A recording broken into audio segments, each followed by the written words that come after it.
Was there an Adam? Was there an Eve? Or did we evolve from what we conceived? Either way, we got what we needed when the sun shone down on the Garden of Eden. Yeah, the sun did shine down on the Garden of Eden, and it also shone down on Super Tuesday this week, the earth-shattering turning point election where Joe Biden was released from the crypt of the dead, and we were told that this zombie is going to be once again a front runner for the nomination. I don't believe the results that we all saw coming in from Super Tuesday, and two guests, Joel Siegel in North Carolina and GREG PALAST in California, don't believe it either. So let's get right down to it here. We had votes in, about a dozen states, and surprise, surprise, the Democratic corporate candidate came out ahead, especially in Massachusetts. I don't believe it, frankly. I just do not believe that Joe Biden beat Bernie Sanders in North Carolina. In Massachusetts, and I'm dubious about other results. And we have the great master of election fraud and theft investigations, GREG PALAST, on with the great organizer and activist Joel Siegel. So let's get right down to it.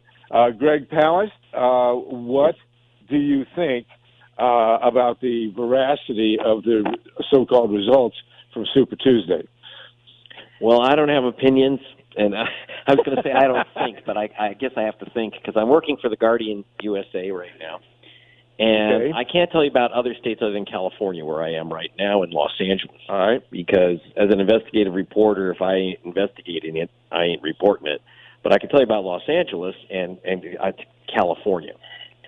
Okay, and let's set the stage here, because our California is critical, because California, of course, has the most delegates to the Democratic National Committee, and it doesn't matter. That may be an understatement. 50% of the vote and 50% of the delegates were at stake in California. And I can tell you right now that Bernie Sanders, and I'm talking as a former professor of statistics, and I've got the numbers in front of me, that our estimate at The Guardian is that Bernie Sanders will be shafted out of 553,000 votes. And only, you go to only GREG 553,000 votes? 553,000 votes. We figure that there will be about 6 million cast in the Democratic primary, and so it's a huge amount of votes, and probably dozens and dozens of delegates he will lose. Now, let me explain the system, but if you want to see a 3-minute film about it, just go to gregpalast.com, GREGPALAST, and there's a little film, How Did This Happen? It's real simple. In California, 3.7 million people were sent ballots without the presidential election on it. The vast majority, about 86% of those people, were shocked, dismayed, and confused by how they got a ballot without, where is Bernie? Now, I say, where's Bernie? Because some people say, where's Biden? Where's Bloomberg? And by the way, our calculations also showed that Bloomberg was the other victim of this scheme. We figure he lost about 382,000 votes in this. Now, what happens is that California has this really unusual system. It doesn't exist in any other state, where you have 5 million voters who are registered as what we tend to call independents, but in California are called no party preference, NPP. And so the no party preference voters have the right legally and by Democratic Party rules to vote in the Democratic primary, kind of. But good luck trying. It's almost impossible, at least by the numbers. Now, I'm going by the data given to me by Political Data Inc., which is they work for both Republicans and Democrats, and they have direct and special access to all the California voting and registration data. And what we got from PDI is that 3.7 million ballots were sent to the independent voters. And by the way, Bernie Sanders has a vast lead among independent voters and Latino voters, Latinx voters, who 1 million Latinx voters registered no party preference. And the vast majority of 18 to 24-year-olds, the other Bernie Sanders demographic, also registers almost entirely no party preference, a couple million. Almost, in fact, the vast majority of 18 to 24-year-olds. Now, that just shows the inadequacy of our educational system because they thought that they could vote in the Democratic primary. You can't. Here's what you have to do. 5 million voters were sent postcards last autumn in California by Alex Padilla, the Secretary of State. This is Padilla, very frankly, I've worked all over the country, facing down people like Brian Kemp of Georgia, the GOP, Purgeon General there, Chris Kobach in Kansas, Catherine Harris in Florida. None of these people reach the vote suppression expertise of Alex Padilla, the Democratic stooge in charge of Secretary of State, is his official title. Stooge is just his job description. And he has made sure that Sanders voters don't get their votes counted. He is campaigning heavily for Joe Biden, and in 2016 he campaigned heavily for Hillary Clinton. I'm going to tell you right now, I'm not a Sanders voter. I'm not a no-one voter. I'm just the reporter. Okay, I'm just giving you the numbers, guys. So all these people got these ballots without the presidential. First, they got the postcards. It looks like junk mail. People throw them away. Only 1 in 9 voters return them. Mostly older white voters return those cards. And they get what's called not a Democratic ballot, but, and I got one called a Democratic crossover ballot. You are not entitled to a Democratic Party ballot. In California, you can only get a Democratic crossover ballot if you are a no party preference voter. Now, remember that magic word, crossover. So people don't return the postcards, so they got the wrong ballot. Now, there's a little space on the wrong ballot, the one without the candidates. If you're looking carefully, you can fill it out and write in, sign your name, and get that Democratic crossover ballot. If you mail in your wrong ballot and get it back, about 8% do that, and 8% do not get their ballot back in time to vote. So they're out. They can take their ballot and go into a polling station. You ready for this procedure, Harvey? They can take their ballot, go into a polling station, and exchange that ballot, but they have to bring in the ballot, the NPP ballot, and the envelope. The woman in front of me lost her vote because she didn't bring in the envelope. You can exchange the NPP ballot for a Democratic crossover ballot. Now, understand that throughout California, except Los Angeles decided to ignore the rules, even though it's state law. Bless L.A. If you come in, you have to surrender that ballot, and you have to use the magic word crossover ballot. I want a Democratic crossover ballot. If you're in Orange County, if you're in San Diego, and if you're in Santa Rosa, and you don't use the word crossover, they won't give you the Democratic Party ballot. You're not allowed to have it. And they can't suggest it to you. They're muzzled. They've been told that it's against the law. If someone says, I want to vote for Bernie Sanders, give me a Democratic Party ballot, they have to say, you're not entitled to a Democratic Party ballot because you're not a Democrat. If they know the magic word crossover, they can get that ballot.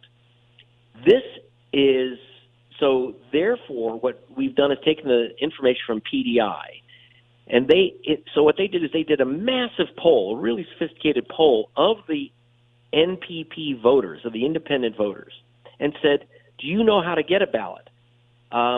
About 47%, about half said they have no idea how to get the correct ballot, exchange their ballot.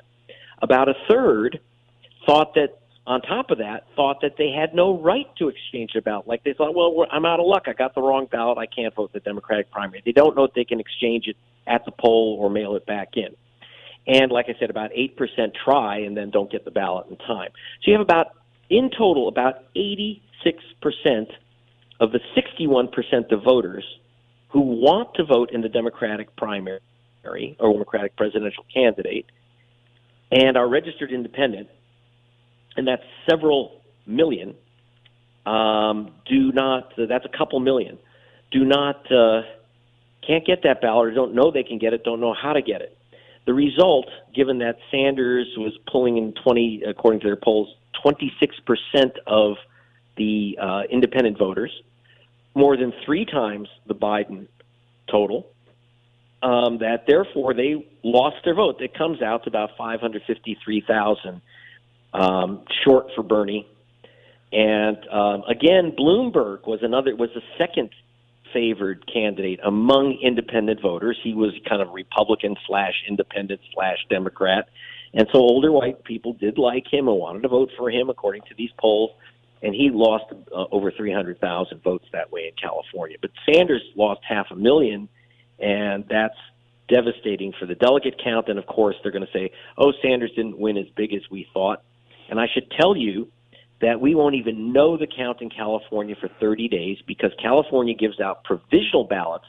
A lot of people come in and say they're given, by the way, they're misdirected to provisional ballots. They'll ask for the Democratic Party ballot, and in some counties they will give you that Democratic ballot, which you're not entitled to, but then they put it in a provisional envelope, and so it gets disqualified. And so you've got this complete crazy system, which they know screws independent voter. They know it. They love it. That's why Alex Padilla is Secretary of State, to make sure that your votes don't count. God. Well, that's a modest opener for our show here. So what you're basically saying is that about 1 million voters out of the count here in California. What was the total vote count? How many people got their votes? We'll have to take a look. Greg? Look, that's the other thing, by the way. Alex Padilla completely stonewalled The Guardian, stonewalled me. This is GREG PALAST. And when I was working for Salon or Rolling Stone in 16 and 18, he stonewalled me then on information. I'm going to have to take him to federal court. I just won a federal case against the Republican Secretary of State of Georgia. Federal judge I was awarded summary judgment. I don't even have to go to trial in my case against the GOP former Secretary of State. Now he made himself governor by bleaching the voter rolls whiter than white. Like I said, this is what I'm saying. It's so unusual. I'm usually exposing Republicans who are using racist Jim Crow tactics. But here in California, it's Jose Crow, run by Alex Padilla, who is pretending to be a Hispanic Democrat. Joel Siegel, you want to jump in on that? Well, I mean, first of all, I'm honored to be on the show with GREG PALAST, who, I don't know if you remember the Steve Winwood song "Sledgehammer," but he's Sledgehammer. I'm not that old, Steve. I'm not that old. I'm a musician, so I have to use the musician analogy.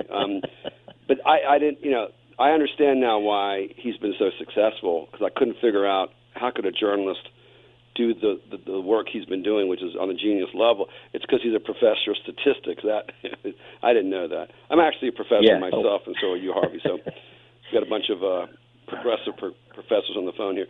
What I want to say is the bad news is that we've got a severely dysfunctional, flawed system of voting that is threatening our democracy. So you've got the Republicans who are using, and the far right wing, and I'm speaking as National Director of Justice Action Mobilization Network, so that's my hat I'm wearing today. You have the Republicans who, according to GREG, I believe, has purged 17 million people from the voting rolls since 2014. Is that right, Greg? Yeah, that's from the Elections Assistance Commission. I can't say I counted all of them, the federal government. So what Greg has said in The Guardian and other articles is that there are voter purges, and then there's a difference between a voter purge and updating the list. Majority of these cleansing of the list are purges of African Americans and Hispanics, and this is because of the very important Shelby case, right? Shelby versus Holder, where the Supreme Court decided that the 65 Civil Rights Act that people marched and died and bled for no longer mattered. And there's a section where you have to get what's called pre-clearance. So let's say North Carolina, where I live, wanted to do a voter ID. Before, you'd have to go to the Attorney General and you'd have to get pre-clearance. Well, now there is no pre-clearance because the right-wing Supreme Court gutted the 65 Voting Rights Act, and this is really, to me, the genesis of so much of what we're dealing with. Then you've got, and I've spoken to at the highest levels of the Democratic Party. I asked them, "What are you doing to fight voter suppression?" And here was my answer: "We don't really have a plan," which doesn't surprise me because I worked in the Congress for 13 years for the great late John Conyers. So I was the activist progressive that went inside for single payer and jobs for all and everything. And what I noticed is that the majority of the time spent at the DNC was raising money for TV commercials, for the television commercials. But what I didn't see was the Democratic Party raising money for voter registration, to fight voter suppression, to make sure that the voting machines were modernized with paper ballot and what is it called? Optical? Is it an optical or a digital scanning? Is that right? Digital scanner, yeah. Digital scanner. So, well, leaves. Yeah, go ahead. So, what we're seeing, what Greg is telling us here, is that the voter suppression for the Democratic Party occurs in the primaries. I mean, I think that the Democrats decided that because we have a president, an incumbent running for a second term in the White House who has dementia, that the Democrats needed to nominate a candidate who also has dementia, Joe Biden, so that we can have a level playing field. Greg, isn't that basically what you're saying here? Now, I take the Fifth Amendment when it comes to talking about candidates. I actually don't. I'm really honest when I say I'm not supporting one candidate or another. I'm just literally reporting. And Joel brought up something important, the Shelby versus Holder case. That was the case in June 25th, 2013, where the Supreme Court basically gutted the Voting Rights Act. And because it applied, that is the section that applied to states with a history of discrimination. And we think of those states as Georgia and Florida and Mississippi. But also in that list of states which discriminate includes New York City and California. The state of California was under that order for its long history of Jose Crow operations, and so California is relieved of having to protect the Latinx vote, and that's what we saw here. Basically, you have this huge following, which is almost not reported on. I mean, can I tell you something? I listen to MSNBC, it's part of my job, no matter how painful. And sometimes I'm on it, in fact. And they just kept talking about how Biden had the black vote. By the way, Biden does have a strong following of African Americans in the South, not in the North and in the industrial swing states. He's not popular in Wisconsin or Illinois or Michigan. But Sanders has the Hispanic vote, and that's almost never talked about. He's Tio Bernie. And so the Hispanic vote was at risk here, and they're not protected by the federal government anymore because of the Shelby versus Holder decision. The big thing, for example, and by the way, one of the terrible things is that you have to ask for a Democratic crossover ballot. One question is, what is the word for crossover in Spanish that the poll worker can understand? There weren't enough Spanish language crossover ballots or English language crossover ballots, so that you ended up with people, for example, our poll worker insider said, well, they were telling people, fill out a Democratic Party ballot and just put it in a provisional envelope. Well, that's going to be thrown out because if you're not a Democrat, if you're NPP, and you fill out a Democratic ballot, most counties will throw it out. Los Angeles had 66,000 Democratic ballots cast by independent voters in 2016. They almost threw them out, but I will hand the recorder, Dean Logan, some props for making decision that the voters' intent counted, and these are mistakes by the poll workers, but literally hundreds of thousands. And write that down. Hundreds of thousands of votes were thrown out last time and will be thrown out this time because the poll workers gave people Democratic Party ballots when they were NPP voters because they didn't know the rules. And so that makes those ballots, they get disqualified. To give you an example, did you know that in California, in 16 issued 1.3 million provisional ballots, disqualified 406,000 votes. That meant that California alone disqualified more provisional ballots than the entire rest of the nation combined. That's the great progressive democratic state of California. We have the worst, I'm telling you, I've been around this country, and by pure numbers, vote suppression in California is higher than any other state, and it's not even close. And that shocked me when I went through these. It's like, hey, wait, man, surfer dudes, vegan taco trucks, and we're not counting Latinx votes? What? Well, and so the significance of the voter suppression and the flipping of the vote count by this elimination of Democratic voters in certain, shall we say, ethnic neighborhoods, and with the predictability of their vote, is really what's done to determine not the presidential election in the fall, but the primary choice by the Democratic Party of who becomes the nominee. Yes. Is that a fair assessment? That's an important point, and it's not just California. As I've gone around the country, you do see people asking about, well, don't the Democrats do it too, vote suppression? Yes, I find that in places like California, New Mexico, Illinois, other places, and what's happened is that the targets of Democratic vote suppression are the same targets as Republican vote suppression, that is young voters, voters of color, because it's a fight in the primaries. Democrats tend to want to suppress votes so that the incumbent elite can maintain their positions. And this is like really vicious in New Mexico. New Mexico, for example, is like California, a minority majority state. That is, not whites are in the minority, and yet Republicans keep getting elected in New Mexico because of the mass disenfranchisement of poor Latinx and American Native Pueblo dwellers by the Democratic Party. And so they end up, while they win the primaries for their candidates, they lose the generals. And so, yes, you have this unusual situation. Democrats do suppress the vote, but generally they're suppressing the vote of other Democrats, and that has a big cost in the general election. Obviously, California votes Democratic no matter what, but New Mexico has been swinging back and forth simply because of the way the Democrats treat their own voters. We're talking with the great Greg Palast here, who has done the lead work since 2000 on the Bush v. Gore fiasco, followed by the Kerry v. Bush fiasco in 2004, which I reported on with Bob Petrakis.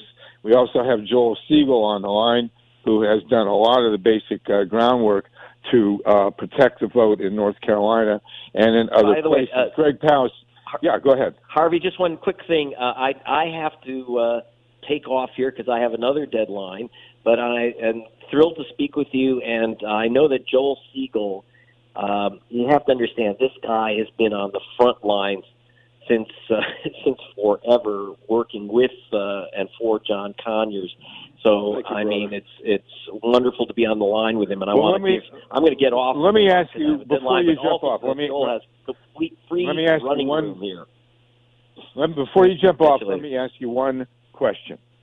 Okay. Without taking a partisan stand, what was the impact in 2016 and again in 2020 of the manipulation of the vote count and turnout in the Democratic primaries in 2016 and now in 2020?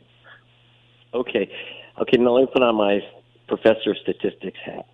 You had 8.6 million people cast ballots.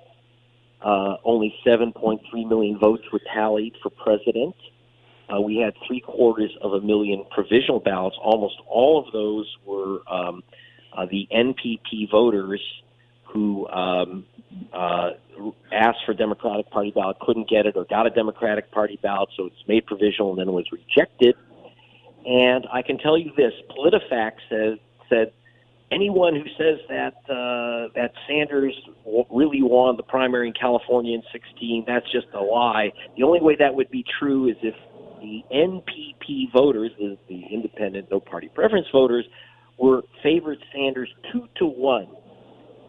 In fact, they did favor Sanders by more than 2-1. According to the Golden State poll of NPP voters, they favored Sanders over Clinton by 67% to 29%. That is well more than 2-1, and those are the ballots that were disqualified. Sanders, if you counted the ballots that were disqualified, if you let people vote who were turned away, Sanders not only won 16, he crushed it in 16. And so this is a problem. Again, it's not whether I'm for or against Sanders. This is pure numbers. And as I've said, the second victim of this vote, the shenanigans in California, the second victim was Mike Bloomberg. And you got to recognize that they're not just going after Sanders. They obviously Bloomberg was a target because it cut into the Biden vote. But what I'm concerned with here, and as we go forward, is that, and Joel, I hope will have an opportunity to talk about this, is the vote suppression techniques all over this nation, which are racially poisonous, and in Wisconsin, in Ohio, obviously, in Georgia, which, by the way, Georgia is a majority state, just turned a minority white. The white people are in minority as of this year in Georgia. Why is that a Republican state? It's only because of the mass wipeout of black voters. So I want to put this in perspective. I'm not letting the Democrats off the hook in California. What they've done and what they do is ugly. But when we go nationwide, look out for these racial vote tactics and stay tuned if you want these reports. Obviously, I'm writing for the Guardian USA, or you can pick up my reports and see this 3-minute video. Please pass it around at GregPalast.com, GREGPALAST.com. Thanks. So is this, as you go, Greg, is this reporting now available at The Guardian? Is it online? Is it in, where can people read your stuff about this primary? Hello? Greg? Okay, I think Greg is gone. Hello, Greg? No. Joel, are you still with us? I'm always there, as Ronnie Laws, the great saxophone player, would say. I'm always there, yes. Yes, well, that was quite an earful. Okay, we'll have to cut that sound. Very good. Thank you, studio in New York. We're gonna, boy. All right, so Joel Siegel, now that if you want to pick yourself up off the ground from that report from Greg Palast, tell us can hear about voter suppression in 2020. Sure. I'll leave off where Greg left off. I'll just get started. So what I'll do is I'll just basically kind of quickly outline the various tributaries of voter suppression and why our democracy now has been hijacked. And you used the word a Trump dictatorship. That's exactly correct. We're in a far right-wing dictatorship. Very distressing about the Democratic Party shenanigans. I will say that there was a major cable news network, I will not name the name, but from a very senior person there told me that when Hillary was running against Bernie, this network told their employees through a via memo if they talked about Bernie Sanders in a favorable light, they would be fired. Now, this is that is not Fox. You're not talking about Fox. No, I can't name. I cannot name the channel. I'll just say it wasn't Fox. It was a major cable station, very popular, where the memo was sent to every person that if they talked favorably about Sanders, they would lose their job. Now, this is what we're dealing with, and the insurgency of Bernie Sanders and the movement of Bernie Sanders, which is larger than Bernie, is scaring the hell out of the Democratic Party. And the tension in the current Democratic Party, before I go into voter suppression, is very simple. It's the donor class versus the base. And what Bernie Sanders did, and Our Revolution, and Rainbow Coalition, the Progressive Democrats of America did a great job. I think Conyers and the Progressive Caucus did a great job. Is we started planning very methodically around 2003 or 2004. How are we going to move the party to the progressive direction? There were several national summits and meetings, and I think we were very successful because it was the Progressive Democrats of America that asked Bernie Sanders to run. So the Democratic Party... And I want to say, Joel, let me jump in here. Joel, I know you have a hard time hearing me, but since you mentioned the Progressive Democrats of America, we do happen to have their executive director, Alan MINSKY, who's a frequent guest on our show and a good bud of both of us. Alan, you're with us? I am, Joel. Can you hear me well? Hey, Brother Alan. I hear both of you very Hey there. clearly. Yes, and what Joel said is correct. We were the people who did that, but all credit goes to then Executive Director Tim Carpenter and the team with PDA all around the country at that point, of which I was a participating member. But again, the Brain Trust, Steve Cobble, Tim Carpenter, people like Joel Siegel, that's where the credit goes for that call, drafting Bernie Sanders. Okay, wonderful. So it's great having you on, Alan. I'm sure you're picking yourself up off the floor from GREG PALAST's report here. But Joel, why don't you finish your thought, and then Alan, Sure. How about you jump in here? So Cool. It's just two tributaries. So I went to the North Carolina State Democratic Party fundraiser, with which I go to so I can maintain my contact within the party. And it was Amy Klobuchar and Bloomberg were the keynote speakers, which didn't surprise me at all. And CNN was there. It was covered. Tom Perez spoke. And I really had this epiphany. I'm like, well, now I see the dissonance in the Democratic Party is the two wings, the progressive wing, which Alan MINSKY is. You want to talk about a dynamic executive director of the PDA and one of the greatest leaders in our country. I hope everyone remembers the name Alan MINSKY. I met Alan in Los Angeles, and we have bro love, and but the donor class has way too much power, and what the donor base that's progressive has to do is come together, assess our movement, and figure out, whether it's Bernie the president or post-Bernie, how do we have more critical mass and power and influence than the donor class? That's one point. The second point, in terms of the many years the Republican Party has consciously, the far right of the Republican Party, has consciously stripped and flipped the vote. That's from Harvey Wasserman. And I'm going to quickly go through how they do it. The first way they did it was they issued voter ID as mandatory, which we never had before, that you had to show a voter ID to vote. And a lot of people on the far right say, well, you need an ID to get, you need your driver's license to show different things. Well, the difference is there was no preparation for people who were poor, who didn't have transportation, who didn't have the money. There was no plan to get the ID to people because many of the Republicans knew that very poor white African-American students, they couldn't get to the DMV. They knew that. And then in Texas, for example, if you have a student ID, you can't use that to go vote, but if you have a hunting or fishing ID, you can vote. So this is I call it, voter apartheid, right? This is insanity. Then they do what's called voter purging. So let's say the California Party sends Adam MINSKY a letter that looks like something from that you would throw away, right, from Kmart, and if he doesn't fill it out, he didn't vote in the last election or two election. We don't have any information, so we're going to cross him off the list. Well, guess what we have found? 17 million people purged totally since 2014, and a large percentage of African American students, Asian Pacific Americans,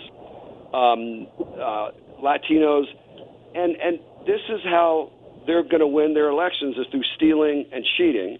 Then they put the oldest voting machines in minority districts and student districts that they know are going to break down. They know that they're going to break down. That's one of the reasons why you have all these long lines. Then in Texas, I just got off the phone with Domingo Garcia, who's the president of LULAC. They closed over 400 polling places. In Alabama, Bernard Simelton, the former president of the NAACP, told me that what they did there was they closed down the DMVs, the Department of Motor Vehicles, in the black communities, so they could not get a voter ID. So welcome to, Jim Crow, the new Confederacy. This is their tactics. And then there's the cross-check tactic, where they'll say, Joel Siegel, okay, there's a Joel Siegel in North Carolina, and there happens to be a Joel Siegel in New York, and then the Secretary of States go over the list, and then they purge names called cross-check. And it just turns out that when they did it in Georgia, they made a mistake with over 100,000 voters. I think over 400,000 people were purged. Now, what country are we living in, man? Are we living in a banana republic, or are we living in America? And I'll close by saying that here's the good news. April 5th and 6th, Jesse Jackson, Rainbow Coalition, PUSH, Barbara Online, Transformative Justice Coalition, along with several different organizations, are going to have a national summit, and we're going to talk about how we're going to fight back on voter suppression, voter purging, how do we dramatically increase voter registration, getting out the vote. This will be the first time in my lifetime we're going to have a coordinated approach to both fighting voter suppression, the stripping of the machines, and ramping up the vote, because what Stacey Abrams has done in Georgia, she's dramatically increased voter registration to mitigate those who are being purged and suppressed. But there has to be funding. We need 15, 16 organizations like hers. And funding is going to be crucial, and organization and people working together, because if we do not come together soon and come up with a plan of action to save democracy, we're going to be in a dictatorship and fascist right-wing Republicans and corporate Democrats for a long time. But I'm optimistic, because if we work together, I think we can win. Alan Minsky, I just threw down the mic. That was great from Joel Siegel from JAMN and so many other organizations. Alan Minsky, Executive Director of Progressive Democrats of America. What do you got to say? Well, first of all, Joel Siegel is one of the great, people should know about people like Joel Siegel. Joel Siegel is the person who wrote the initial Medicare for All bill, which came out of John Conyers' office, where he was an institution, just as the Conyers' office was a factory for some of the best progressive legislation and ideas, and really provides the backbone. Conyers' office was going to be a conduit producing all this fantastic legislation that makes up pretty much the backbone of the very now well-known Bernie Sanders public policy platforms. Thank you. And so Joel is just a Capitol Hill legend. He's down in his home state of North Carolina again, and I know he's a wicked bass player, and I hear he is an unbelievable basketball player too. So, people should know about the great work of people like Joel Siegel, and then learn about his killer crossover too. So, I think the election suppression and voter suppression stuff is so real in this country, and it has so much dimension to it. It is a foundation of the distrust that the American people have in not just the election system, but of the entire political process. And of course, there's a big catch-22. What's the catch-22? The people in charge of fixing it are basically a corrupt political class. Obviously, much worse with the Republicans, for targeted voter suppression they know how to do the system so there's no voter suppression. That's how the system works in Republican districts. So there's proof that it can be done well, even in the United States of America. But the Democratic Party has also got a degree of complicity, too. And, we had a mess out here in L.A. County. I'm sure you heard about that. And then what happened in Texas, and I don't think it necessarily was, obviously I'm a partisan for Bernie Sanders, especially between him and Joe Biden. But, the communities where the vote was messed up in Texas, because the closing of the polls was hitting Latino communities, student dense areas, but also African American communities. So it's not like this is singularly something that would have benefited Bernie Sanders, but it has to be fixed. And we as a society, the idea that we are,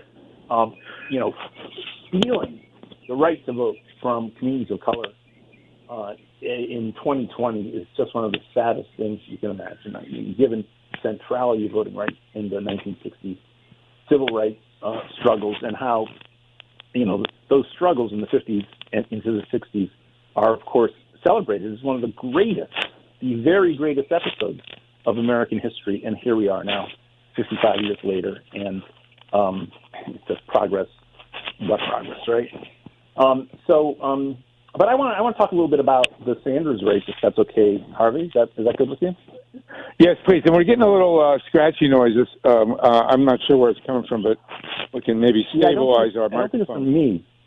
I think it's Joel, from another line. With your phone there. I'm on mute. Okay. All right, then. So let's do this, because let me do a quick one here. Just, the United States Constitution really doesn't say much about voting. It was up to the states. Most of the states in the beginning had property qualifications, and most of the states did not allow black men to vote. Ironically, women could vote in New Jersey until 1808. Somebody should write a book about the cancellation of the women's right to vote in New Jersey. It was largely because there were Quakers there. The property qualifications were mostly gone by 1860. The 15th Amendment allegedly guaranteed the right to vote regardless of race, but we know a century of Jim Crow suppression followed on that. Alan, you mentioned the great upheavals of the 1960s. They were very successful in bringing blacks into the voting fold, and the counterattack came in the early 1970s from the Nixon administration with the drug war. The key book on that is the New Jim Crow by Michelle Alexander, a professor of law at Ohio State, who showed how the war on drugs was used basically to suppress not only the black vote, but the participation of black men in the political process. More than 40 million people went to prison during the drug war, which is still not over. It's just now winding down with the legalization of pot. And so in order to find another way to suppress the progressive people of color and youth vote in this country has been to do what the Democrats do in the primaries, as they did in 2016, to prevent Bernie Sanders from being nominee, and as they're doing again in 2020. And so now it's long lines, breaking down machines, provisional ballots, voter ID, all the other stuff that the Republicans do in November that the Democrats do in the primary season to bring us Hillary Clinton and now Joe Biden. So with that summary, Alan MINSKY, why don't you jump ahead and remember that Alan has been a major force in the Sanders campaign and in the Progressive Democrats of America, bringing people out to vote and into the political process. So take it from there, Joel. Alan, please. Well, first of all, I want to say that you mentioned the war on drugs. And if there is one member of the Democratic Party nationally who led the Democratic effort to expand and make even more just extreme the war on drugs, who was that, Joel and Harvey? It was Joe Biden, obviously, and he is unrepentant. That's correct. Yeah. And as I said, I have to admire the Democratic Party. You have to admire, because we do have a president who he's not the president. We have an occupant of the White House who's running for a second term who has dementia, very clearly. And so I think the Democrats decided that to keep to make it fair, that they should also nominate somebody with dementia, clearly Joe Biden. But go ahead. Yeah, I don't think that should be lost on people. And I want to say, too, now that you can, maybe that makes you recall how the horrible memories you have of Joe Biden arguing vociferously for the Iraq War, suppressing the voice of Anita Hill, and on and on and on. I mean, those were very high-profile moments in Joe Biden's career in American mass media, front of center stage. there's a lot more there if you dig into the record. It's pretty horrible. I want to talk about what's going on right now around Bernie Sanders, and because this thing happened so quickly. From a week ago, we were in a phase in which Sanders was poised to run up a delegate lead on Super Tuesday. All the polls were saying that this was going to happen. And while Joe Biden, it was thought, might squeak out a victory in South Carolina, his moribund campaign was never going to come back.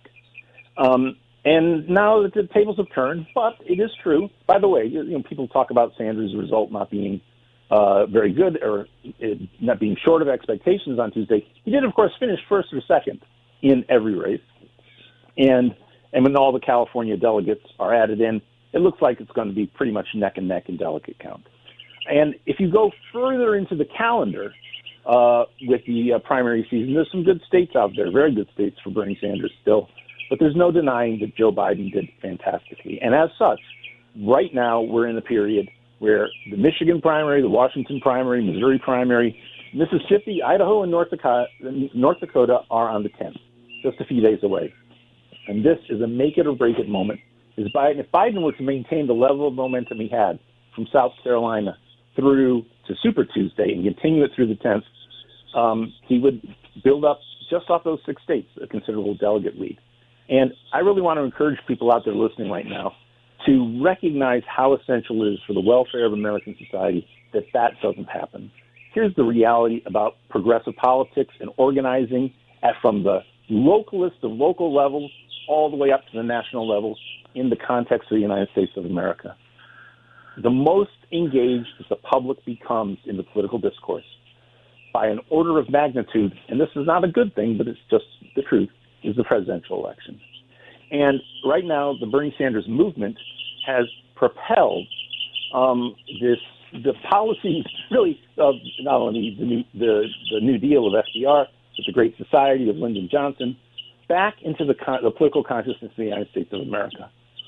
A defeat by, is Joe Biden beating Bernie Sanders? Does anybody believe that? No. This is the coordinated energies of the Democratic Party's establishment with the empty suit of Joe Biden as the person whose name is on the ballot. And they are going to, they were unified in one purpose, which is defeating Sanders and not allowing anything in the Democratic Party that really was for the welfare of the people, the welfare of the planet, and not just the people who fund the Democratic Party.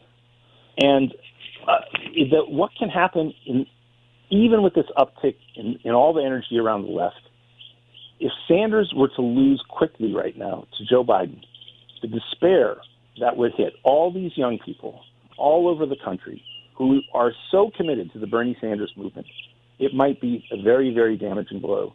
I hate to make negative arguments, but I do think, Harvey and Joel, that's a real danger. And if you believe in just anything that makes up an American society in which there's honest social justice across the board on all issues, we're responsible stewards for the climate, we actually address not just wealth inequality, which is out of control, things like homelessness, but also the history of structural racism in this country and what it would mean for us to become the country that truly celebrates in a more equitable way with greater justice the beautiful diversity of peoples that make up the United States of America. We do not want to see the Sanders campaign lose right now. So this is a huge moment for everybody to see that, to sort of clear their mind of all the noise that the horse race has produced, see what Joe Biden stands for, see what Bernie Sanders stands for. If you think he's not going to get his policy programs passed, okay, yeah, we can talk about that. But the vision of America that's being put forward, if that is suffocated in the next week or the next 2 weeks, the damage that's going to be done to the movements for positive political change in our society, don't kid yourself. It's going to have a severe effect.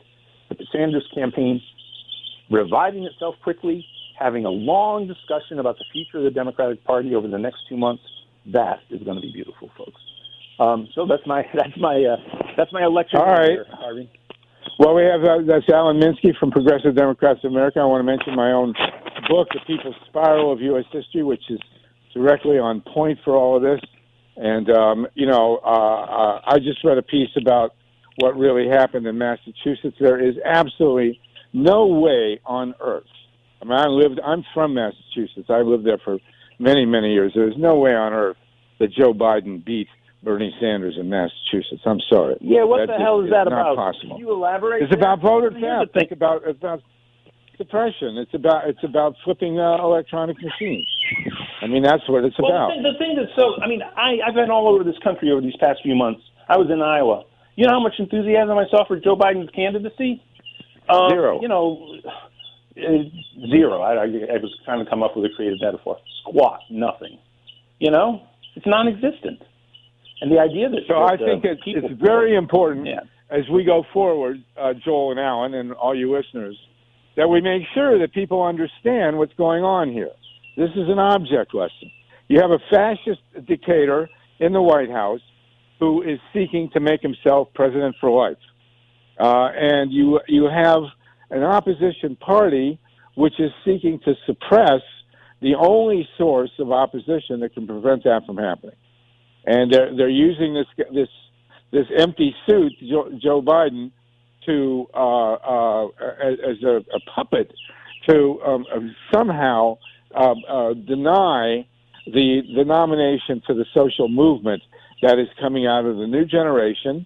That is the only source that we have to save this country and this planet, because we all know that we're at the tipping point or beyond, over the tipping point on survival. Oh my God, we're done. We've got to do this again. Alan Minsky, Joel Siegel, Greg Palast, thank you so much. This obviously is to be continued. Keep the faith, all you brothers and sisters. See you next week at Solartopia. Okay, man.